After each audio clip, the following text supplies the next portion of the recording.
Aces Podcast. This is your host, Tom Sweezy. This is episode 291. Jason, you're with me. There's no fire lost to joke about this week, so that's a positive. But other than that, there's no fire talk to talk about. Nothing yet. They didn't play.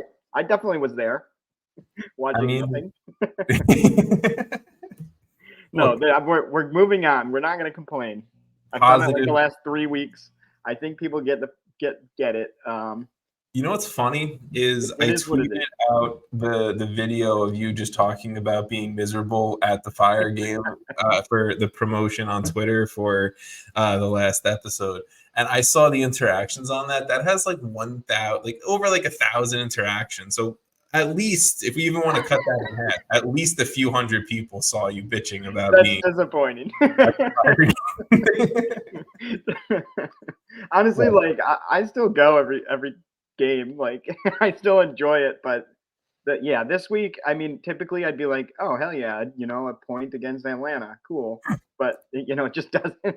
This doesn't feel the same anymore. It doesn't feel the same right now. So I'm just gonna pretend. We're still near the bottom of the standings. Thank God, other teams. I was gonna say, I'm looking at the standings right now. There's at least 6 teams that I would say are in a worse spot than you guys. So that's not bad. I still think we have the talent to make the playoffs. Do I think we have the coaching? That's another story. But if they can get on the right page, this isn't like a team that doesn't have talent. I mean, look, technically, you're 3 points out of a guaranteed playoff spot. Right, yeah. I mean, it's early enough where if they can right the ship now, at least we're not, like, completely out of it. Like, at least we're not New England or something. Like, I don't know how easy – like, for them, San Jose, like, riding the ship on that would be like – Well, look, I mean, I have to stay positive. NYCFC, 3 straight wins, undefeated in the last 5. Alonso Martinez, a winger that not many people, probably casual MLS fans, know about within the league. He came over like summer of last season. That's a correct sentence.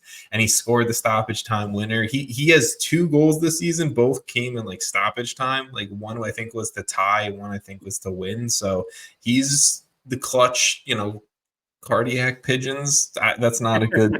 don't go with that. But that's pretty much what he's been doing. And give us an update on Bakrar.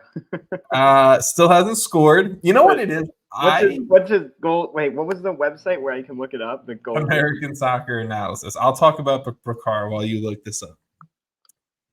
I personally feel bad heavily about the episode that we dropped, where I kind of just went on and just shit on Bakrar. And then like the following 2 weeks in like the MLS world and especially the NYCFC world that I've been seeing on social media and such has felt so bad for Bakrar. There's videos of him crying on the sideline. Like the chances are there. I just really need to see you put it in the back of the net. And that's all I'll say about Moussa Bakrar at this point. He's still a young kid, so I'm not going to get too much anymore about this. But his XG is still. I can't pull it. I honestly like this. The tables won't load for me, so it's fine. So his XG compared to obviously the 0 goals he has on the season, still not great. I'm just going to be. That's the honest truth. But shout out to the people who are rooting for Bakrar and trying to motivate him. It's also like not a well. At least you guys are winning, Like, who cares? Yeah, who cares if you're winning? We saved Nick Cushing's job a little bit, I don't know team expected goals. Oh, that's actually on the web. Our team XG, yeah, the team XG I think has been pretty good. Santi Rodriguez has been saving that, but the fun rumor that I'll just throw out there really quick about NYCFC, and I guess the Red Bulls too, is that Italian national team striker Ciro Immobile heavily linked to MLS and apparently New York, and it's both right now Red Bulls and NYCFC. Both teams have a DP spot available, or I think NYCFC could make one available. Both teams heavily need a striker, so I'd be Italian interested. DPs are always going to hit, right? Always. I mean, look, if you put Immobile on this team, a dude who just. If you put him on probably any team in MLS, he's scoring, bro. I know he's 33, but like I'll fucking take it. Like 33 isn't old. No, especially for like he's a consistent goal scorer in a very defensive, tough league. So I'll take it. Also, like I feel like I don't know. I don't hand up. I don't watch all of his games, okay? But I don't feel like he relies on speed from what I've seen. To a huge extent. So it's not like him maybe getting a touch slower is necessarily going to ruin his career. I think if you had, and I'm just talking from an NYCFC perspective, right? You have two young wingers who are very creative with, big potential. You have Santi Rodriguez behind them, which shout out to Santi. He just had his 100th career game for NYCFC, who I personally think one of the best just creators, number 10s in the league at a still a very decently young age. I think you pair all of that with a dude who just doesn't need to move that much and to get the ball in the back of the net. I think NYCFC could be back to some scary levels if we're going to talk about the Eastern Conference. I don't know if we're talking Columbus or Miami, but I think we're talking maybe just below that level. But I'm not going to get too excited just yet. But let's actually talk about Columbus, because right now I personally think they're probably the biggest story in all of U.S. soccer. We talked last week, and I ended last week's episode with congratulations to Columbus on winning the first leg against Monterrey. And I mean, it happened in Congratulations to us in predicting that too. We knew it. Yeah, we knew it. That's it. But the Crew defeated Monterrey 2-1 in Columbus in the first leg of the semifinal of the CONCACAF Champions Cup. Patrick Schulte had some big-time saves in this game. Cucho, I mean, you and I were texting during the game, and he looked absolutely just impressive, high energy, wanting to impact the game. And then obviously the youngster, Jason Russell-Rowe, he had the goal and an assist in this game to impact both of the Crew's goals. I mean, the Crew looked like the better team against one of the giants of the region in Mexico, and that was impressive to see at the end of the day. And you and I said it last week that the Crew, if they were going to make a Champions Cup final, they needed a win in League One, in Leg One, and they did it. And they have to go win in France. they got a huge win in League One. But they did it, and shout out to them. Congratulations to them. Before we get, I want to hear what you thought of the first leg, Jason, just to give the listeners a little bit of where we are recording wise. We are recording hours before the Crew kickoff leg 2 down in Mexico against Monterrey. So all of this could be a moot point by the time this episode comes out, just for people to know. Well, I still feel like it's not, right? Because at the end of the day, they still won that first leg, which is exactly what we were talking about before, and something that I think we both sort of agreed on by the end of last episode. If people haven't listened to it, it was like, go out and play for the win, because we know, we've seen this team. They're confident. They're good. They have depth all over the field. It's just a strong team. And in watching them, knowing what the history of this tournament for MLS teams has been, knowing the difficulty it is to go down to Mexico and get a win, you really have to get off on a good start. And like I said last week, I'll say it again, like a draw wouldn't, in my opinion, really been acceptable in terms of like a result you could walk away with pretty happy, because it was honestly at this point, like a draw at home for an MLS team versus Liga MX, you might as well just put as a loss. I mean, they're walking away. The Liga MX team, whichever one it is in that scenario, is walking away as if they won, basically, because they know they're going home 0-0 in a place that they know they can win. So I think at this point, Columbus has shown they're not afraid. They've won in Mexico. They've now won, obviously, versus Monterrey a week ago. So you have another game coming up tonight. For the listeners, that probably already happened by the time they hear this, but they know how dumb we sound right now. No, because I think regardless, I don't think Columbus, I mean, I could be wrong, but I don't think Columbus is just going to roll over. I think they're going to go out there I agree. And they're still going to try and win this game. Like, I don't think this is a team that's necessarily going to go out there and play for a draw tonight. Like, I still feel like they want to win. I still feel like they want to make a statement that they are, top of, North America and MLS and all of that. I think they know they have like the potential and the skill. And Yeah.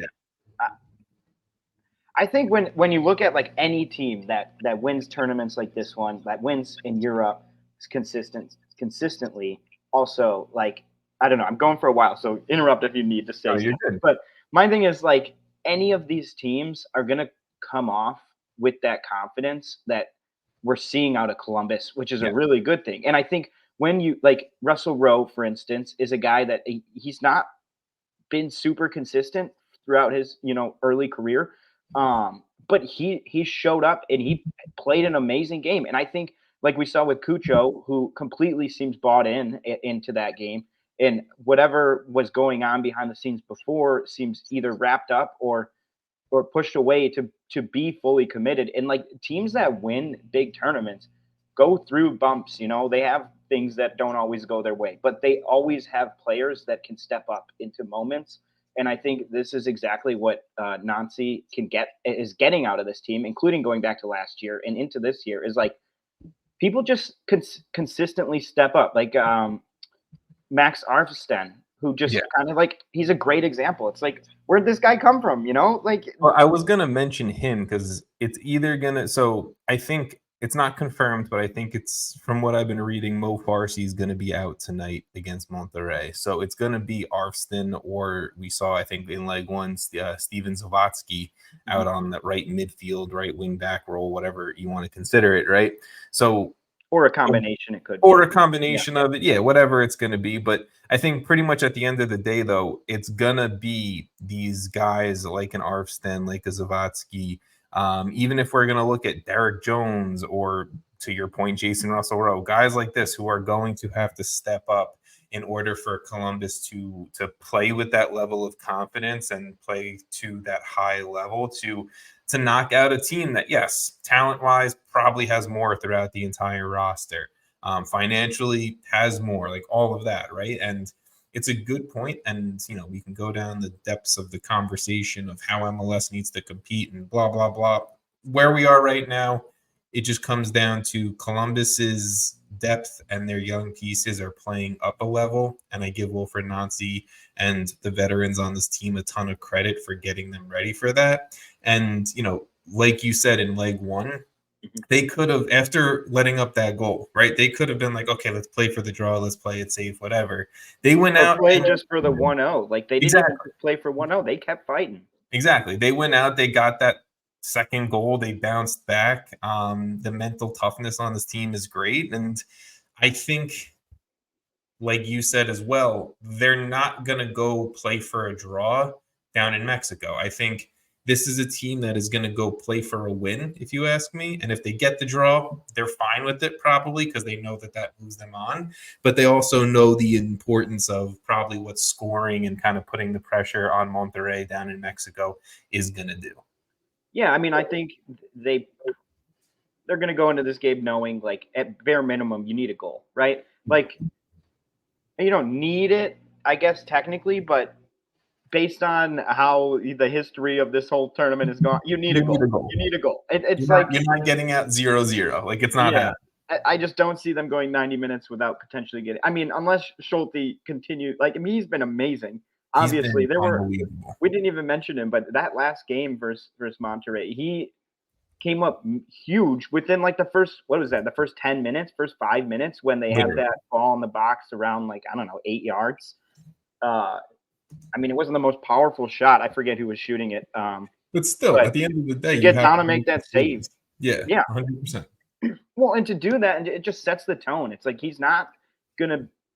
Well, he did get beat pretty easily in that one match, but regardless, it's like. But he's that goes to the mental toughness that I was mentioning of this team, whether it's Schulte, whether it's a Jason Russell Rowe, who for the most part in the first leg, Jason, great name. The first touch wasn't really there for Jason Russell Rowe, and I mean he bounced back and made impactful performances, right? And that's what you've seen from the youngsters and from these depth pieces that are going along with the major talents of the Nagbys, the Cuchos, the Diego Rossis, the, Steven Moreira's of this team. Yeah, I think you have your big names that you expect huge things from, right? Like you expect Rossi to go out there and make an impact. You expect Cucho to go out there and potentially score a goal, or like last week, have 7 screamers that are just like barely off. Yeah, literally. Like you expect that, but it's around like the fringes where you get these performances on good teams like this one and I think it's credit to the coaching staff, Nancy and all of his staff, honestly, to be able to have the confidence, to be able to have players who are pretty young, a lot of these guys, and are at times making mistakes or messing up, or like you said, the first touch fails. But they have like the confidence from their coaching clearly that it's like, okay, you make a mistake, you brush it off, and then you go make a good play. And it's clear that like that mentality is kind of carrying the crew so far. And so, yeah, I mean, like this is a big crew podcast, but for obvious reason, right? This is probably the most important MLS game of the season so far. I mean, not MLS game, but yes, MLS team. Yeah. But yeah, I mean, look, when the Sounders were doing their CC at the time, CCL run, we were talking up the Sounders. Everyone, hey, look, we're an MLS podcast, and we just want to see the team succeed in these competitions. Like, exactly. And look, I've been throwing out, like just rough kind of my thoughts around power rankings every single week, and the crew will consistently remain number 1 in my power rankings in my brain until they're no longer beating Tigres down in Mexico and no longer, beating Liga MX sides. They're the best team in Major League Soccer right now, and they're playing their way into potentially a CCC final, and that has me excited. Well, and you can see based on their like results in league play, 6 draws throughout this so far. They're just kind of like, I don't want to say treading water because like they're better than like treading water makes it sound. Yeah, they're but they kind of are, like they're just kind of doing what they have to do while focusing on the real big tasks. Yes. You just hope that like if you're a crew fan, you hope that, if they do get knocked out or do lose this tournament, you don't have like a dip, in terms of quality, because it's like you hope. Yeah, like I mean, I feel like LAFC has obviously had some amazing seasons, but we have seen dips, in terms of form and quality after. The thing that I'll say about Columbus in regular season play, though, is, they've allowed 9 goals in 10 games while still focusing on CONCACAF Champions Cup. They haven't lost at home. Yes, they haven't won on the road, but out of their 4 games on the road, they drew 3 of them. Like, they're still maintaining performances where you need to maintain performances to be a top playoff team, while, again, doing everything that they've done in CONCACAF Champions Cup to such a high level. So there's that is why I don't think that there is any doubt in my mind that this is the best team in Major League Soccer, and that includes a Lionel Messi Inter Miami side. So it's fantastic. It's fun. I have pretty much the ultimate question for you, though, is do you think by the time this episode comes out, we'll know the answer in real life, but do you think Columbus get it done in Monterrey and go and take on Pachuca in the CONCACAF Champions Cup final?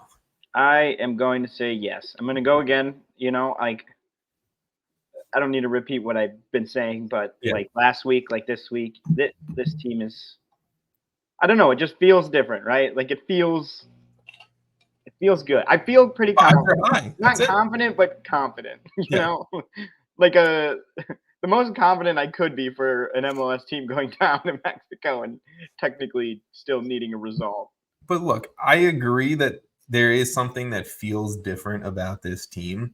I know it's like, I'm partially saying it as like, haha, funny, but like it is still true in the sense of like vibes are high around this team. Like they are doing things at a high level that we've only seen a handful of teams in Major League Soccer do. They're doing it arguably better than some of those teams have even done it. And I don't know. I think that Wilfried Nancy is already developing himself into one of the best coaches that this league has ever seen in such a short amount of time. And this crew team is putting their stamp on North American soccer history over the last. So you think they win?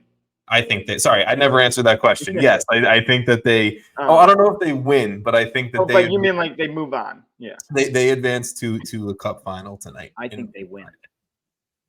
I'm gonna go like a 1-1 draw, 2-2 draw, something like that, and they. I think what happens is the longer this game goes, the more you see Monterrey needing obviously a goal.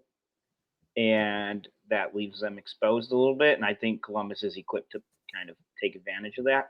But I think what you kind of nailed it. I think it's like, honestly, Nancy is the one who gives me the most confidence. Like the way he has his teams play and the way that it doesn't, it's not like they're just out there trying to get by, you know, they're taking it to teams that are technically on paper, like better, I guess, or like deeper.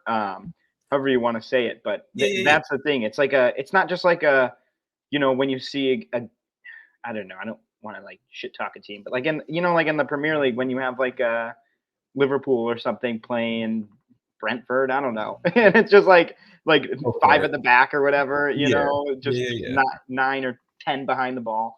Like that's not how Columbus plays, regardless of who they're playing. And that's a pretty bad example, but my point is like they come out regardless with what they want to do. Point, I think in the stretch where Columbus did allow that goal, and we were texting about it, I think that was the only time where they, for that whatever it was, like 15-minute stretch, like they were settling to give up possession. They were settling to allow Monterrey to play their style. So it's like, I think, and I know you can't be like go for 90 minutes, but I think when Columbus was actively trying to play, Nazi ball, they were the better team for a majority of that game with that. And I think that you can't allow Monterrey, especially at home, to get into their style and how they want to play the game and control the game. And I mean,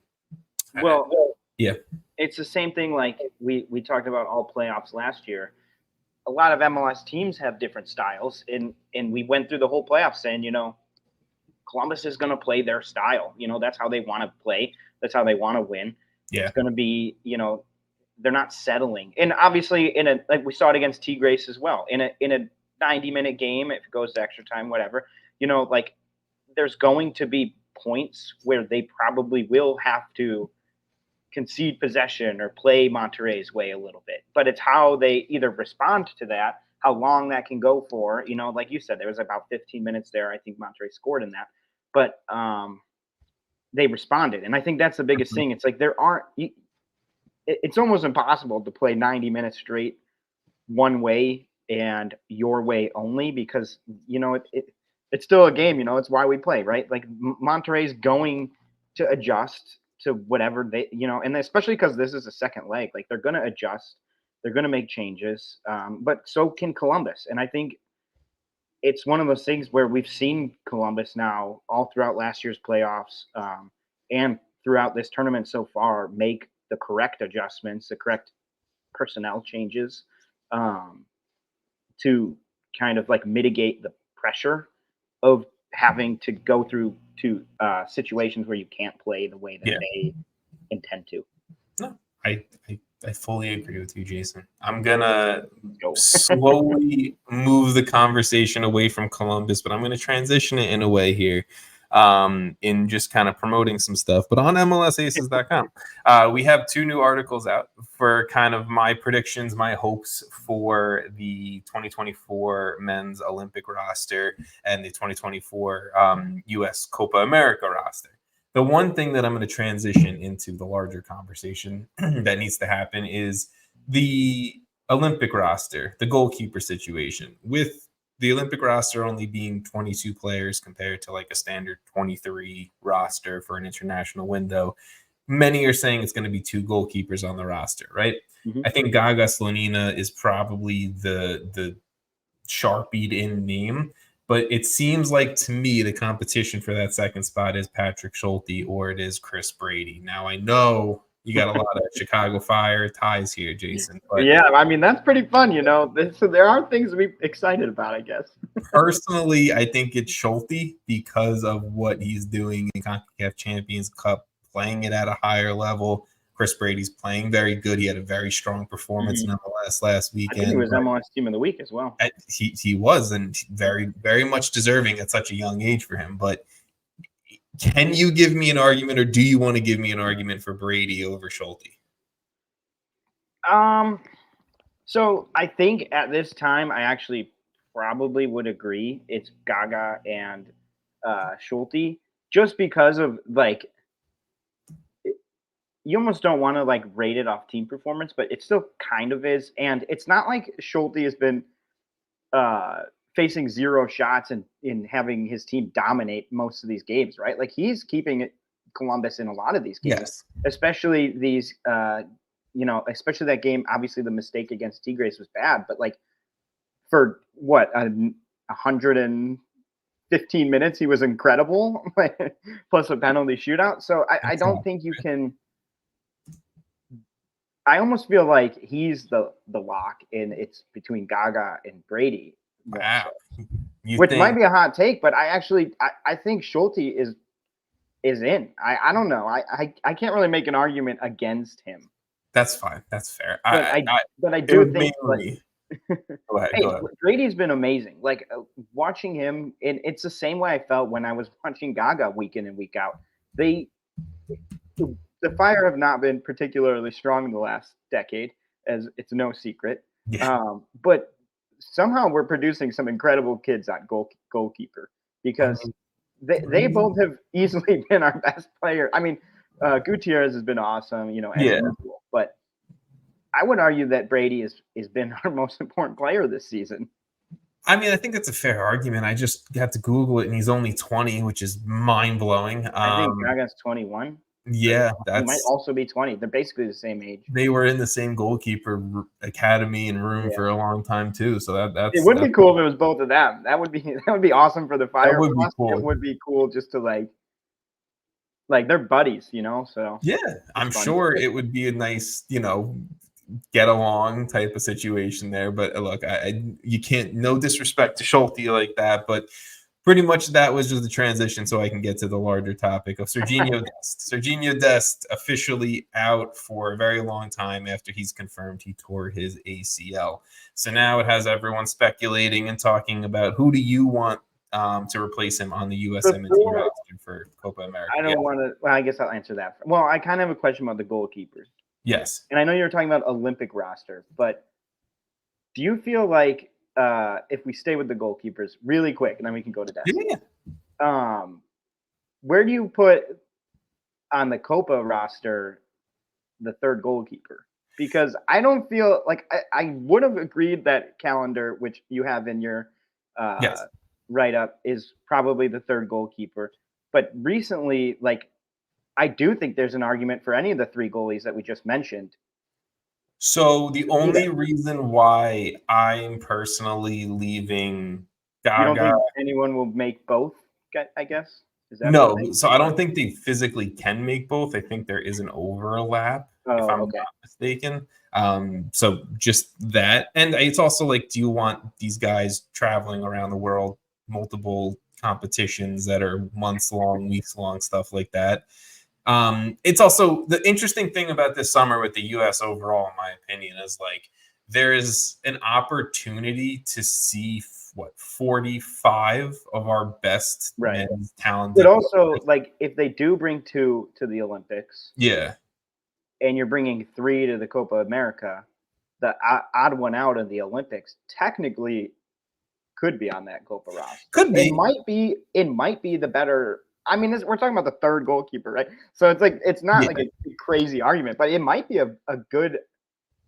I don't know. I mean, Calendar's young too, but having let's say Schulte and Gaga make the Olympic roster, having Brady on the Copa roster, I think is actually a great move. Get him involved, I guess. There's an argument for all of it. There's an argument for all of it because look, I would argue the 2 goalkeepers who make the Olympic roster are both going to see minutes because it's a youth competition at the end of the day. And you typically see, if it's not that much of a difference in level, which I'd argue between Brady, Gaga, and Schulte, there is not like that much of a difference with where they are career-wise. And I think it would be a waste to not let them both play. For sure, right? So I think something, because otherwise, what's the point? This is a youth competition, like you're saying, that's important and a good way to see where they're at against peers, basically. Exactly. Same level. So I think, you bring the two most talented U23 goalkeepers who you want to see get minutes in a competition, right? Period. And to me, that's where my brain just went with Gaga and Schulte for right now. There's a complete argument to bring Brady as the third goalkeeper, but then it's the argument of, okay, Brady versus a dude who is over that 23-year-old mark, a Calendar, a Roman Celentano, right? Because Celentano's so close to that age cusp, unfortunately doesn't make the Olympic roster, because then I think there's a whole larger argument in the goalkeeper room. But there is an argument for that third goalkeeper spot. I think it's Turner. I think it's Horvath. But at the end of the day, like you said, it's the third goalkeeper. I think the bigger thing here is we're just spent like a decent amount of time, and you could mention like 6 or 7 guys who are like high quality choices. For sure. And that's the thing that makes the Olympic roster versus the senior roster argument so difficult, because it's like, okay, you have to utilize and maximize who's going to get the most minutes where, who is U23 eligible but is going to make the senior team roster, who's senior team roster eligible but just missed the cut. Are they going to be one of your 3 overaged players for the Olympic roster? There's so much to go into it. And, just to kind of give the listeners a little preview of the article, again, on MLSAces.com, my 3 overaged players for the Olympic rosters was Marlon Fossey of Standard Liège, Mark McKenzie of Genk, and Brendan Aronson of Union Berlin, which I'm going to slowly transition it back into the Sergino Dest conversation of he's out long-term. Who do you want to see at right back to replace Sergino Dest, who is arguably our best, one of our better options going forward, period, but our best, fullback attacking option there. I went with Joe Scally and Brian Reynolds as the 2 right backs I want to bring on this roster. Scally, I think, is just kind of like next best man up right back wise. He's playing at a high level in the Bundesliga, all of that. And then Brian Reynolds, I went with him over Marlon Fossey, DeAndre Yedlin, Reggie Cannon, Shaq Moore, if he's still in the picture, I don't know. But I went with Reynolds just because I think Reynolds is just that next best switch up if we do want to bring Scally out for someone that can go forward a little bit more. Reynolds has been doing that at Westerlo in Belgium this season. So those are my 2 picks. But again, this is a position and this is a deeper conversation piece for sure about what the right back and the fullback picture in general looks like for the U.S. So what are your thoughts right now? Yeah, I totally agree. I think Scally is that guy who we likely will see the most minutes out of in that spot as like the replacement. Yeah. But I think that second one is actually like that's the one, that second spot is sort of like the questionable one. And I kind of feel like it's going to be Yedlin. And I think a lot of these options are not bad. I don't think Yedlin over Reynolds is the absolute worst. I don't think Reynolds over Yedlin is going to make me upset. But it's really unfortunate because Dest was honestly awesome. Like, he's been great. Yeah, he's playing at a very high level for PSV this season. Yeah, it's just such a shame that the timing of all this. But I think it'll be like, if I had to predict and like bet on it, it'd probably put Yedlin. But I do like the idea of Reynolds because I feel like I still have that mindset. Like, Yedlin's up there, like, right? He's 30 now. So he can still play at a very high level. And but maybe they want a little bit more like maturity, where Reynolds is 22. I don't know. I do feel like, though, do you feel like if Reynolds doesn't get on this, he gets on the Olympic one then? No, that's the difficult thing is like, right, like, so Reynolds is overaged for the Olympic roster, and I have nothing Wait, against isn't it 20? Is it 22? I thought it was you have 23. Brian Reynolds. No, I thought you have to be under 23. You have to be born on January 1st of 2001 or after. That is the legitimate cutoff. He was born. He is eligible. Yeah. Okay. I was like, he's 22. I'm pretty sure he's eligible. So then that's a whole other argument of you could call up Yedlin and Scally, and Scally's also eligible for the Olympic roster, but I don't think I would be putting him on that. And then you could have, Marlon Fossey and, Brian Reynolds, or Brian Reynolds and Nathan Harriel as the right back options for the Olympic side. This is where it's fun. This is why I had so much fun putting together. This is why having both these competitions is so exciting. It's like exactly. It feels good to have depth, right? Like there's actual depth on both of these rosters, which is look. awesome. I personally would be a little upset if it was Yedlin over Reynolds, or even Yedlin over Marlon Fossey or Reggie Cannon, to be blatantly honest. And it's nothing against DeAndre Yedlin. I just don't think we're going to be expecting to see him in the next World Cup roster. Mm-hmm. I don't think, and like Reynolds and Fossey, they're both, young, and I think Fossey's 25-ish, right? So maybe he's in his prime now, playing in Belgium, and they played pretty good this last season. Reggie Cannon, I know he's had some issues since he left Dallas to go to Portugal, but now he's consistently a right back in the championship, right? And it's QPR. It's not the best championship side, but he's consistently getting minutes, and he's still relatively young too. When you look at Reggie Cannon's age, I think he's 25, which is wild to think about because he's been around for forever. But right back, yeah, go ahead. I also feel like the maturity or experience you're getting out of Yedlin is getting not worse, but Pulisic has 15 less games played now than him for the national team. Yeah, you're getting to the point where some of the guys who were 1,000% going to be there if healthy are offering the maturity or the experience that you want. So it's not the same as when Tim Ream's in the team and DeAndre Yedlin were in the team. Hey, nothing against those guys. I love them, but true. But they were there. A lot of it was because of that experience, and I think you have that out of.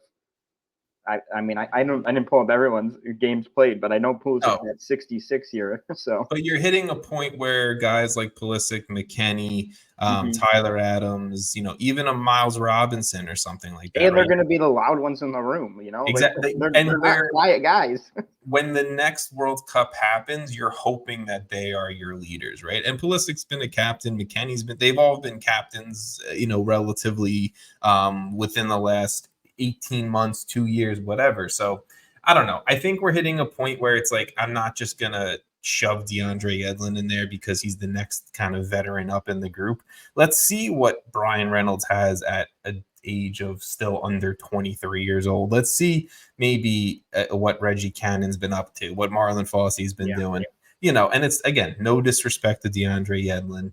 He's been around. He's done a ton for the team, and I still want to see him get caps here and there, and I think he 100% could and should. But, maybe you bring Yedlin as the overaged right back on the Olympic roster. I'd be cool with that. Teach some of these young guys a little thing or two. Would he want to do that, though? I think an opportunity to win a trophy. I mean, he should want to do that. I think personally, yeah, any competition that you could put on the U.S. shirt should be. I 100% agree with that, right? I know plenty of people are saying Walker Zimmerman's a potential center back option for the Olympic roster. I put Mark McKenzie just because Zimmerman's been injured. I think McKenzie's as well too. Yes, actual friend of the pod as well. But I think McKenzie's been that kind of fifth best center back, even arguably fourth best center back for the U.S. So, I'm sure, I would rather McKenzie in there over Zimmerman at this point, because McKenzie also is gaining some international interest, and apparently Premier League teams are looking at him. So it's there's a lot of pieces to break down between the two rosters. It's why I wrote these articles, and it's why we're talking about it now. The one thing that I do want to ask you about, Jason, or the final thing I would say about this is the striker pool. Because we could go on this for like 2 hours. It's going to be a majority of the episode. Let's just say what it is. But the striker pool is an interesting one because right now you have Ricardo Pepi and Duncan Maguire who are Olympic roster eligible. So is Florian Balogun. I don't think Balogun's playing for the Olympic side. So it was like Balogun, senior team. Haji Wright, I don't think you can not call him into the senior team with what he's doing for Coventry. Yeah. Josh Sargent, same thing for what he's doing with Norwich. So it's like Ricardo Pepi's all of a sudden your fourth, or even if you want to look at what Brandon Vasquez is doing, he's either your fourth or fifth best striker in the pool right now. I mean, I don't know. How do you feel about that? I think it's not necessarily like he's our fifth best. I think we're at a point where we have enough guys that we can start picking based on who's at their current form, best form. Like you're saying, you listed off a couple guys that like Balogun, I think is basically sharpied on that team. Yeah. I think his performances with the U.S. national team have been awesome. I think we've seen him play at a very, very high level. Haji Wright and Josh Sargent are both guys who are playing really, really well right now, and I think they've earned their spots. And that's not to say like Ricardo Pepi doesn't deserve a spot on this roster, but I think again, like it's the nice thing about having both these competitions. I think if you're out of the Copa roster, but you're in the Olympic roster, okay, look at that as an opportunity to show why you should have been on that one, right? Exactly, right. And it's like, it's cool that we have that depth. Like Brandon Vasquez as like a major backup. Do you have him in either of the? Oh no, he can't probably. He can't be on the Olympic roster. He's overaged, and I just, no disrespect to Vasquez, I couldn't put him over what Sargent or Wright. No, I agree as well, but I think like he's in a crappy spot because he doesn't have that fallback option for the Olympics. And he's been really good.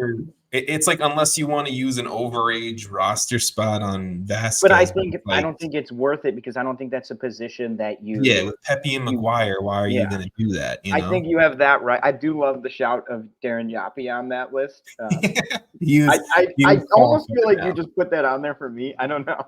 Mainly, I'm going to be honest. It was for you, Jason. But yeah, I mean, look, it's an interesting thing. I would recommend people honestly to go to. I'm not even like, I'll say it one more time, MLSAces.com to read the 2 articles. Plenty of people have put out some interesting stuff. Matthew Doyle has on MLSsoccer.com, and Brian Sciaretta has also put out some interesting predictions and conversations around it as well, because it is interesting. And like, if you were Greg Berhalter or you were leading, this men's side of U.S. soccer, how would you break out these rosters? It's just an interesting thought experiment, in all honesty, at the end of the day with all. I think the headache is how are you getting all these guys on the field at certain times? Like, if you're bringing Balogun, Wright, and Sargent, like I kind of want to see all 3 of them on the field at different times. Haji Wright has looked impressive at left wing for Coventry. Maybe he's a left wing option. Yeah, I mean, he was awesome in that Man U game with that, a toe offsides. Basically, he wins the game for them. I was so hoping Haji Wright was playing in an FA Cup final against City. You have no idea how much I was hoping for that. I was at a bar watching that, and it was like most of the Liverpool supporters group in Chicago, and that was on at the same time as the Liverpool versus Palace, or not Palace. Yeah.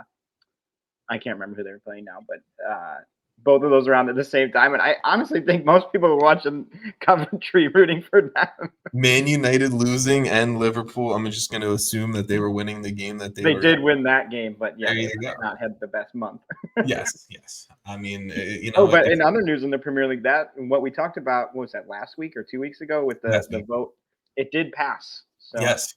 It was, I think, 3 teams, City, United, and Villa, voted no against it, and then Chelsea abstained because of course Chelsea was like, I'm not voting. They don't get the rules anyway. Yeah, no, exactly, right. So yeah, Premier League, I think 2020 summer of 2025 is when it's coming into effect or something like that. I don't fully remember. Yeah, and it's like anchoring. We talked about it last week. Yeah, so but if you're curious what it is, it's basically like a somewhat of a salary cap, I guess. It's a salary cap. It's similar to what we. It's have a very like relaxed salary cap. I think. It's in a good way, though. In a good way, I think it's a good thing. For sure. Let's move to an MLS piece of news that I think many people freaked out about on social media this past week. And I mean, fair enough. And you said it in text message to me, and I think it's relatively true that San Diego FC, they are coming to Major League Soccer next season. And there hasn't been much talk. And I mean, to be fair, we're not in like off season yet, expansion drafts, all that stuff. So we'll get to that when we get to that. But, San Diego has been a little slow with getting things set up. I think, I'm pretty sure it just dropped today that they hired Tom Penn to be their CEO. And, Tom Penn, I think he was part of the LAFC opening and, when they joined Major League Soccer and stuff like that. They also, I think just recently hired their sporting director, whatever. So maybe some things are going to fall into place a little bit, but they have a teenage goalkeeper on loan in the USL Championship. They signed two dudes over from, like, I think, I don't know off the top of my head, but, they're going to be on loan in Europe for the rest of the year, right? So they are building a little bit of a roster, but the big news that they made in the past week, and this is all reported from Tom Bogert, but that San Diego FC are in advanced talks to sign Mexican international winger Chucky Lozano from PSV in the Eredivisie. The deal is not done yet, but the reported fee would be around $12 million, which, I mean, that's San Diego coming in with a big, checkbook move if they're going to try to come bring Lozano in year one.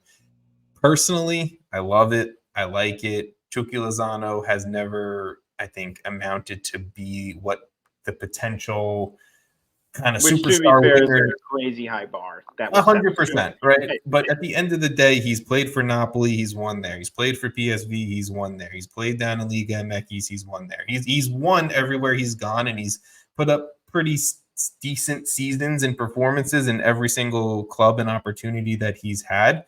And at under the age of 30 years old, if you can bring Chucky Lozano in, I'm assuming on a DP deal, and in Southern California, you're going to be winning off the field because you're going to sell tickets, you're going to sell jerseys. The Mexican American population is going to want to show out and watch Chucky Lozano play.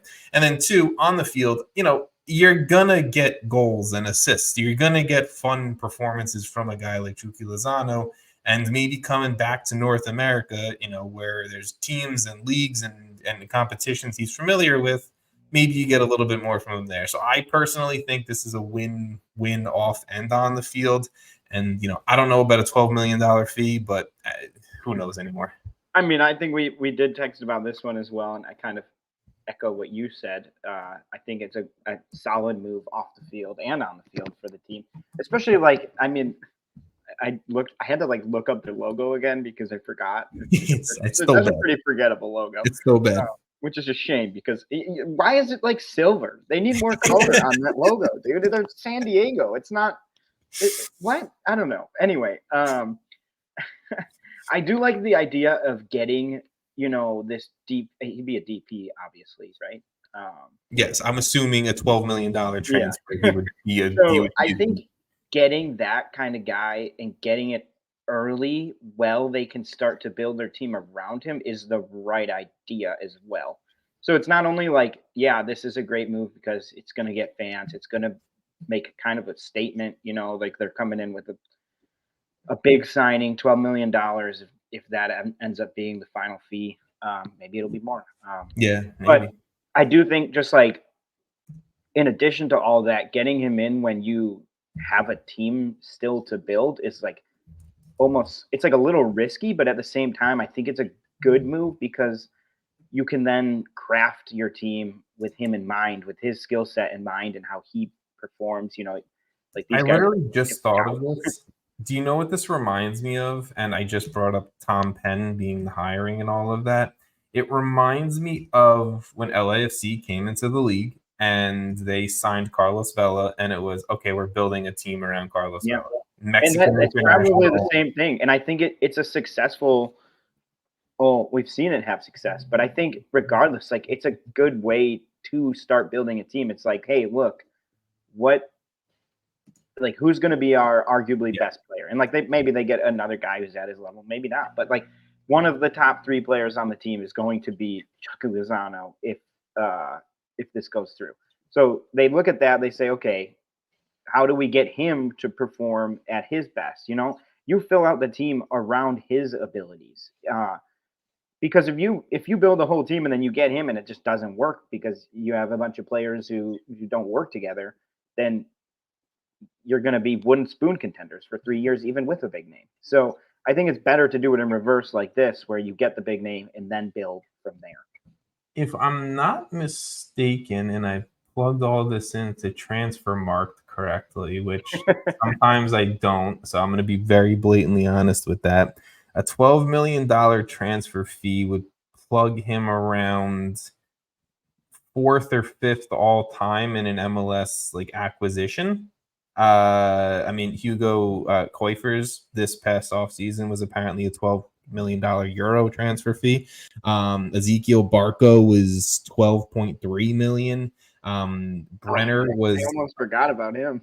Brenner was 11.8 when Cincinnati acquired him. Luis Araujo was 11.5 when Atlanta acquired him. So he's falling within that range. I'm gonna be honest, not a lot of success. And you read that list made me less confident in. Here's the top names if you just want to read them off and tell me how many of these players you think are actually successful. Thiago Almada, Pity Martinez, Ezekiel Barco, Hugo Kuipers, Brenner, Luis Araujo, Rodolfo Pizarro, Brian Rodriguez, Cucho Hernandez, and Evander. That's the top 10. That's not a great track record for top 10. Based on, I think Kuipers is too early, even as a Fire fan. I do think it's too early. I think Evander is slightly too early as well, but I do think Evander's on the track to be a success. Yeah, that's fine. And then you have Almada for sure. You have Cucho for sure. And then the rest is I was going to say that might be all of it. I think Evander was the one I would. So I'd put like those two obviously as like massive successes. Yes. It's funny how many Atlanta ones are on there, actually. Literally, look, Atlanta spends, so good for them. To be fair, I think Atlanta got a profit on Barco and Martinez. I think it was just Pitti. I think Barco they sold for less.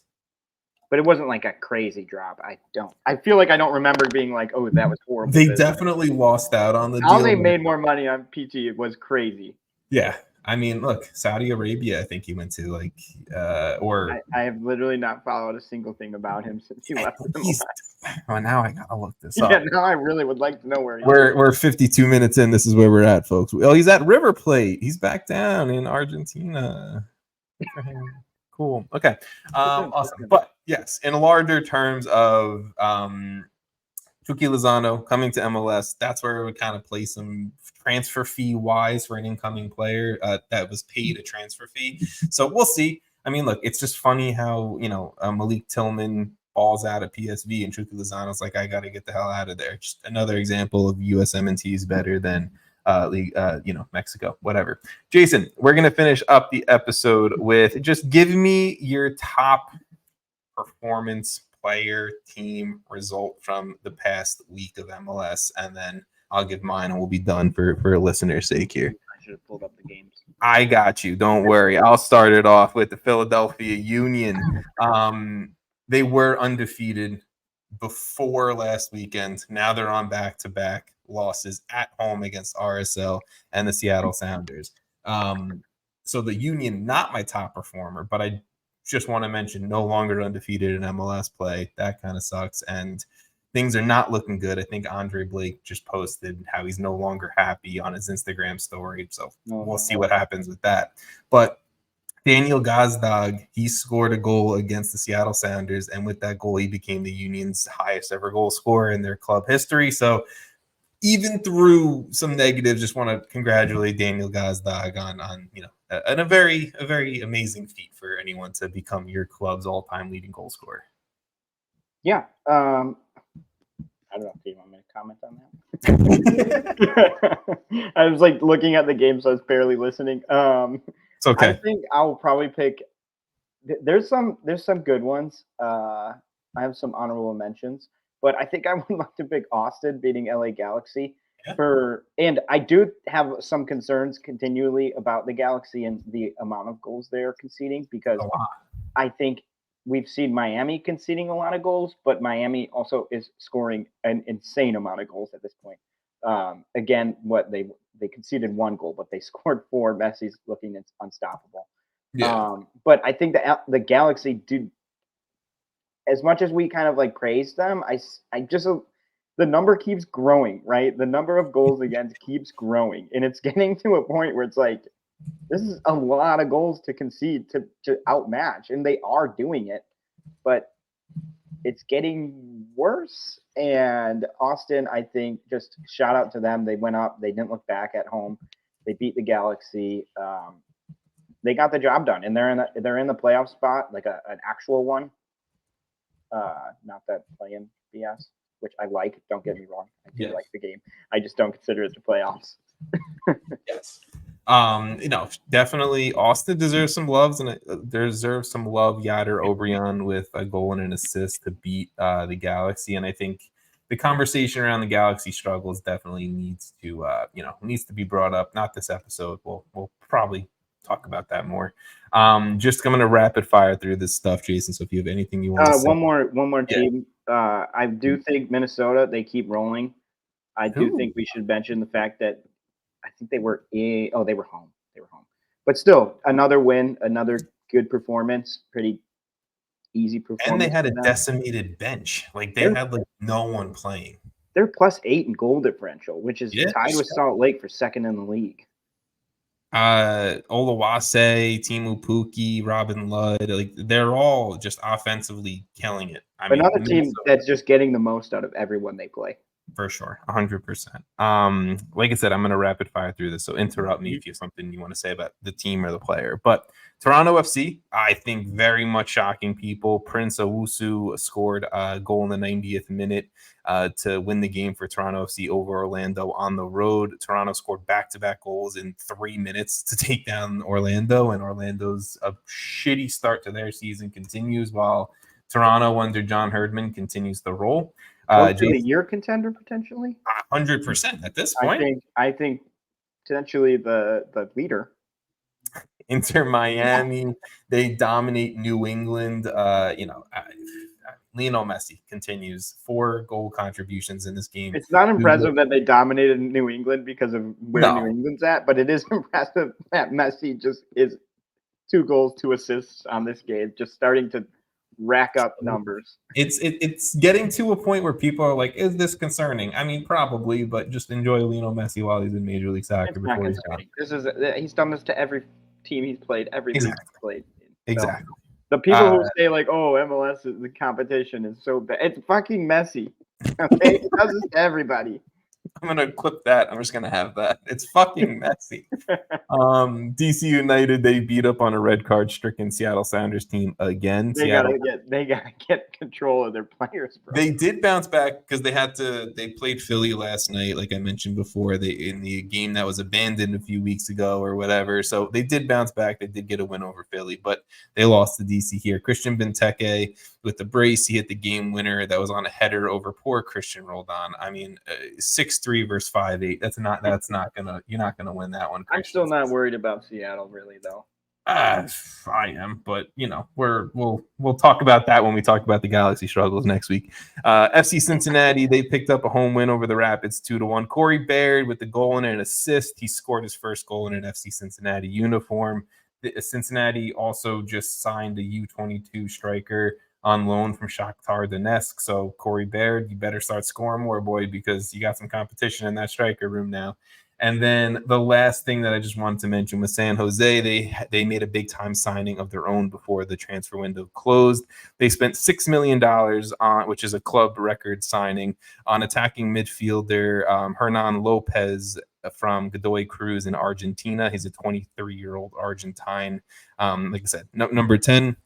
He hasn't really played like to an amazing stat line this season. He has 2 goals in about 950 minutes, but overall in his young career, he has about 19 goal contributions in about 82 games between Godoy Cruz, River Plate, and a few other minor clubs in South America. So he joins Carlos Gruezo and Christian Espinoza as San Jose's other DPs. And I mean, you and I said it from the season preview to, up until a few weeks ago. San Jose, they're missing a big time DP level creative piece to maybe unlock everything. And I still don't think this is the fix to their team. Set up to go, and this probably isn't. But I like seeing San Jose spending $6 million.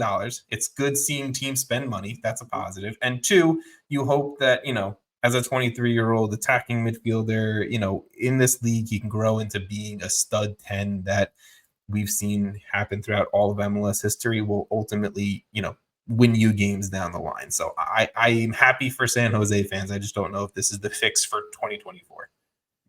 Whew. That was a lot. Looking ahead, I would say, are we good? We're looking ahead now. Yeah, you take it. I'm just looking ahead. I think we have some pretty fun matchups this week. You have Houston versus St. Louis. I'm going to go, actually, I'll rank them 3-1. I'm just letting you take this entire thing. I just thought about this now. So I think Houston, St. Louis is going to be a good game. You've got both teams 8-9 right now. Like if the season ended today, that would be the playing game. But both very capable teams. And Houston has not necessarily been what they were last year, but still, actually both of these teams haven't. But I think this is an important game, especially based on where they are. Game number 2 I have is Minnesota versus Atlanta.